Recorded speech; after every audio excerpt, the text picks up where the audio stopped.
So we've got the issue of we now need to plan the shop floor for the best use of the resource and materials.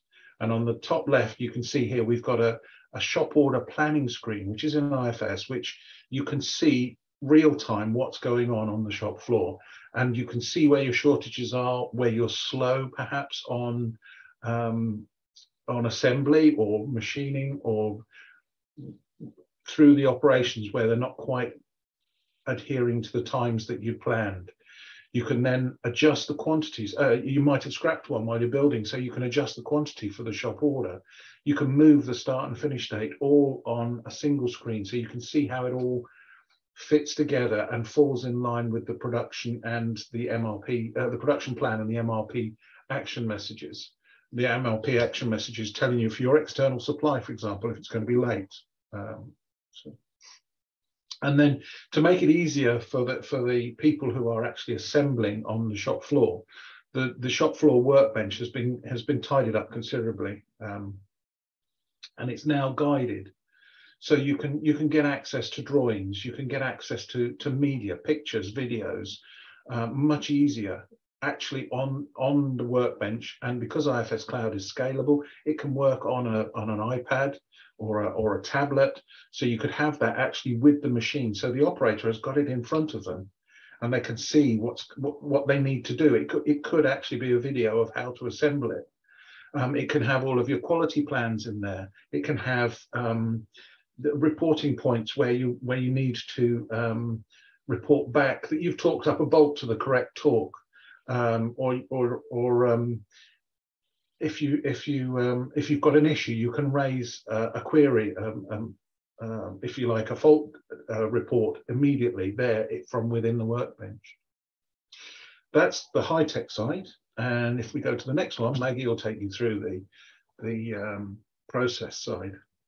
Yeah, so two new functionalities that we developed in the fall of 2021, and the first one to highlight is Intraday Planning, which is actually a result of one of our advisory council's conversations, Vinnie. So we discussed this notion that for a food and beverage company that has to act in very quick manners, they needed some support in this decision making.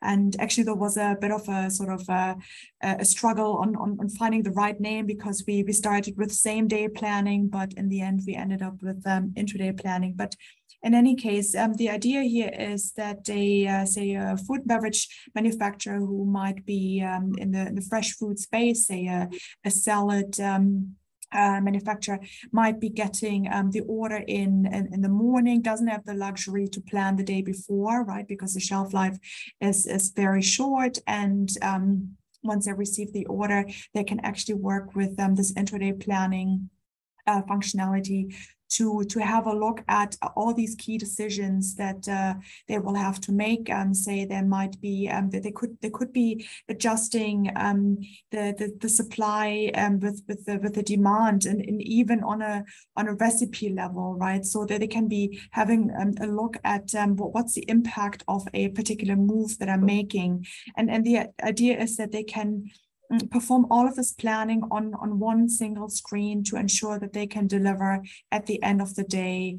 So it's a sort of, the idea is here that this is for a very fast-paced manufacturer to aid them in their quick decision-making.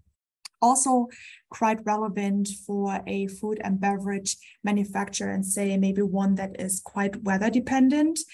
What we developed here is in-demand planning, a weather forecast that is AI assisted. Well, actually, in this forecasting tool, we could feed any external sort of event if you wanted. But, you know, in the case of weather, where I don't know, a beer manufacturer or an ice cream maker might be dependent, might be making bigger sales when the weather is nice, they might really want to take these external weather feeds. And what we do is we apply an AI algorithm, and we correlate these weather patterns to see, you know, what happened historically when the weather was nice in terms of demand, and so correlates these patterns against each other and really drives better forecasting accuracy, reduces, of course, waste, and just really assists with the planning of a food and beverage maker who might be weather dependent.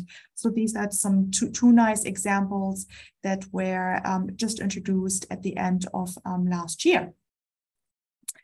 And with that, let's see what else we have for you.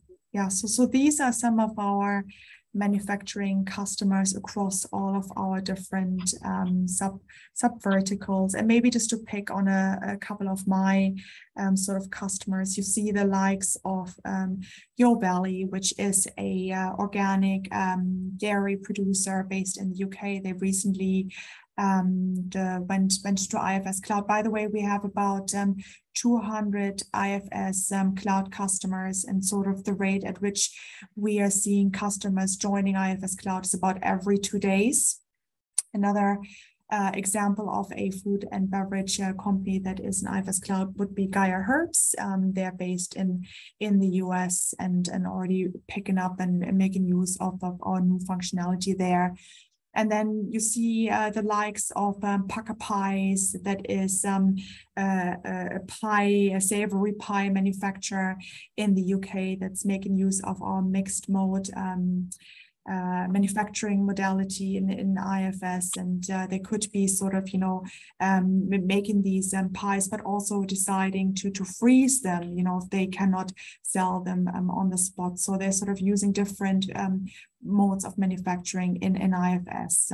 Jotun would be another customer you might have heard of. It's a marine paint manufacturer. Yep. Mm-hmm.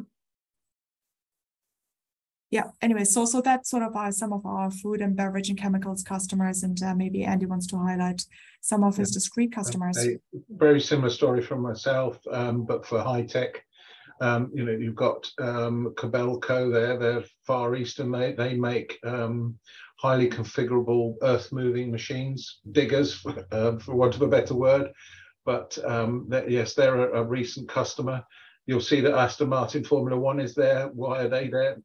Because they are a very high-tech manufacturer. They only build 3 or 4 cars a year, but they're to very high specifications, and they use IFS Project and all of IFS. They use the advanced planning board for all of their shop orders that are going through. Portsmouth Aviation at the bottom there, they're a high-tech company. They work in aerospace and defense. They've diversified into water purification. They now have water filtration, and in fact they're a customer that we're going to go and have a visit with them soon because of this change. They've gone from making parts for aircraft and to support the Ministry of Defence to filtering water, to be able to put clean water into hospitals and into houses. They've just deployed the first one, and they're now thinking about using it as a service. So they're going to sell the water by the litre rather than trying to sell the expensive filtration units. And they've got a plant in Romania running at the moment, which kept a hospital open. The hospital was going to have to close up until they put this filtration unit in because they couldn't get the water clean enough. Dermal, they're a high-spec medical instrument company. They're again a high quality, high certification and compliance. They also use all the functions of IFS, mostly IFS Project and most of the IFS manufacturing planning. Based on everything that you've heard so far, we pushed out some predictions at the beginning of 2022, and we thought we'd like to share them with you. To see how close we were, because we made these predictions back in January. We're now halfway through the year, so are they? You're pretty brave. Yeah, well, why not? Let me pull them up. We've got 6 here for you. We did 3 each from each side, so 3 from high tech and 3 from the process side, and the first one there is one of mine for high tech, and I felt that I was seeing customers moving away from where they wanted best of breed, they wanted the best of everything and then join it all together to make a solution. They started asking about pulling it all together into one instance, which IFS Cloud is uniquely suited to, because you can go right from design all the way through to service at the far end, all in the same instance, all using the same data. So you can look from either end of the process.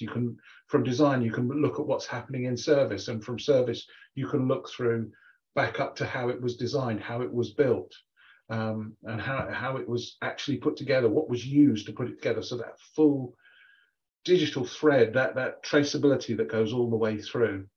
And the other thing we're seeing is they're going into a single instance because it is becoming more and more complicated to secure the manufacturing databases against attack from outside. So it's easier if it's all kept in one, all your eggs in one basket, if you like. We also have a prediction on what we call sort of facing Containergeddon and the notion of becoming less dependent on long haul container shipping, looking at an alternative source other than China, right? And experimenting with different sourcing routes. You know, we just recently attended Hannover Messe in Germany, and we heard about an interesting initiative, Katina X, where you can actually, with an ecosystem and sort of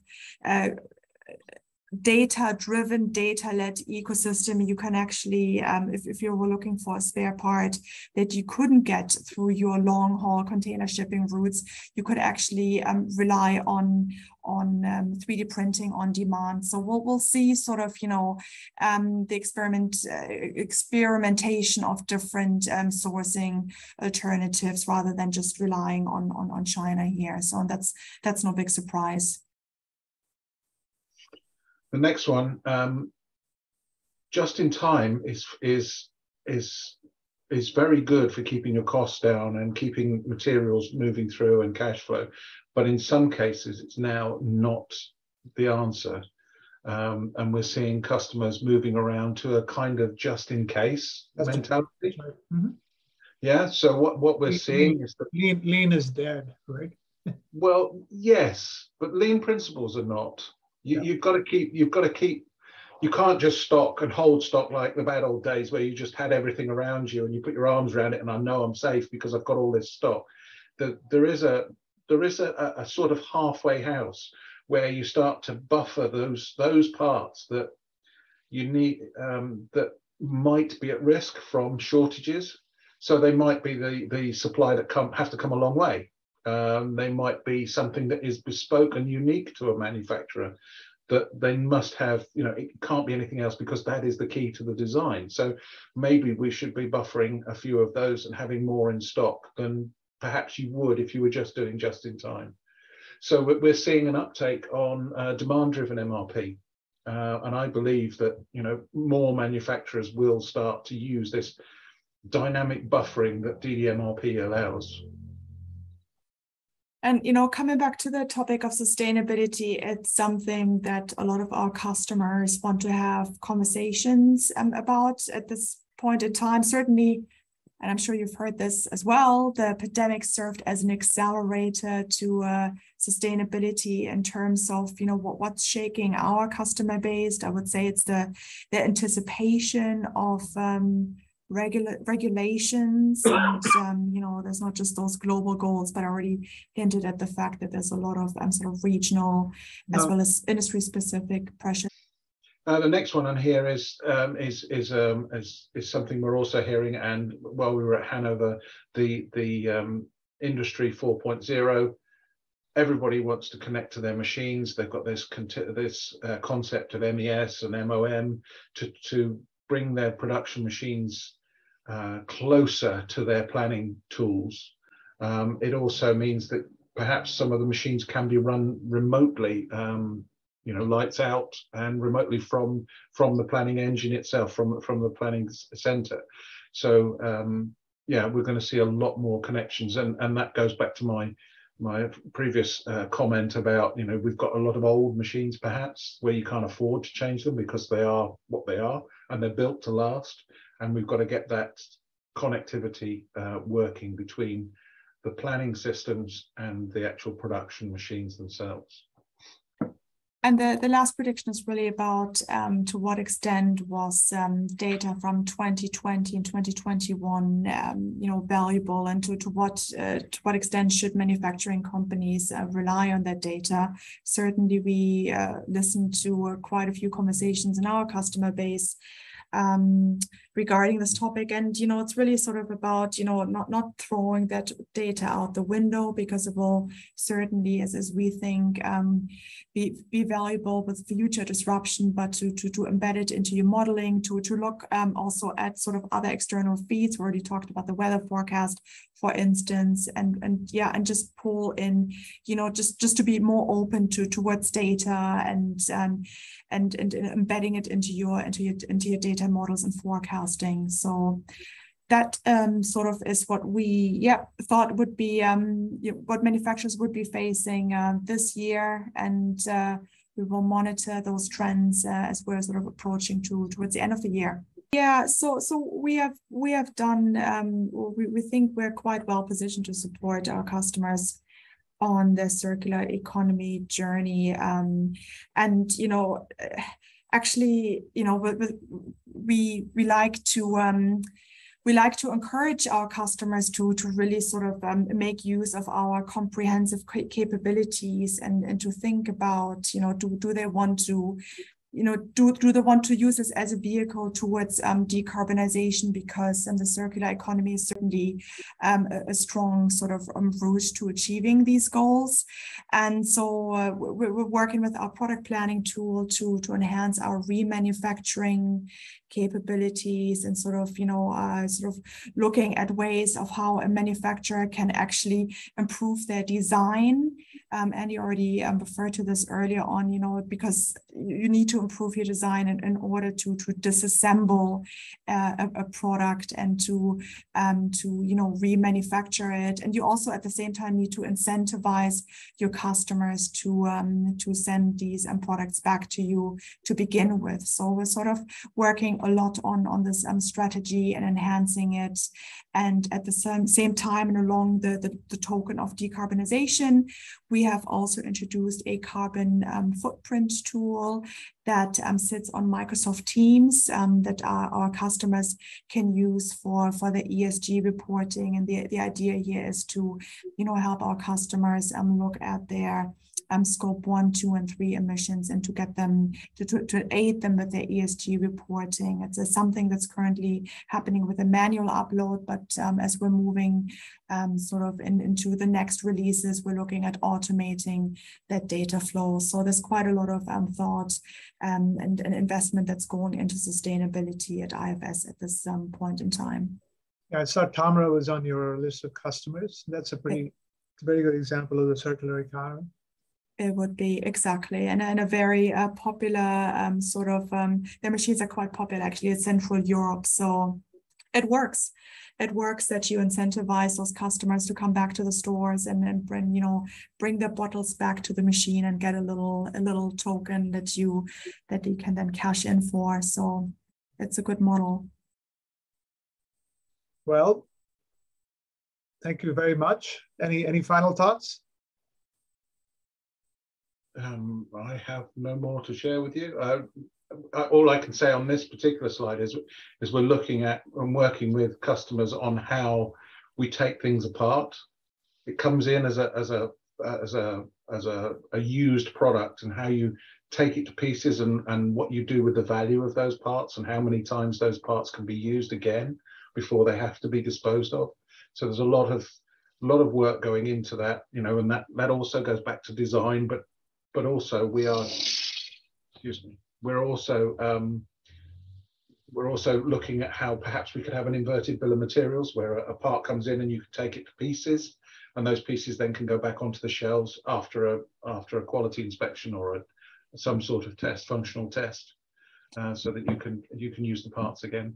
So Yeah, and the other thing, and I actually forgot about that, but we're also working with using AI to help our customers not only predict but also reduce waste. So that's another one. AI is a big theme for us at IFS, but we want to make it explainable and useful and certainly intuitive for a user. Yeah, we don't do it for the sake of having AI. We do it and we use it where we feel the customer can make the best use of it, almost without knowing it's there. That's how we're using it. Yeah. So do you have any more questions, Vinnie? No, I mean, this is a lot to digest. You've done a very nice job covering it in 8 or 9 slides.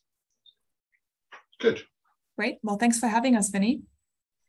Thank you very much. Thank you. Thanks for joining me. Thank you.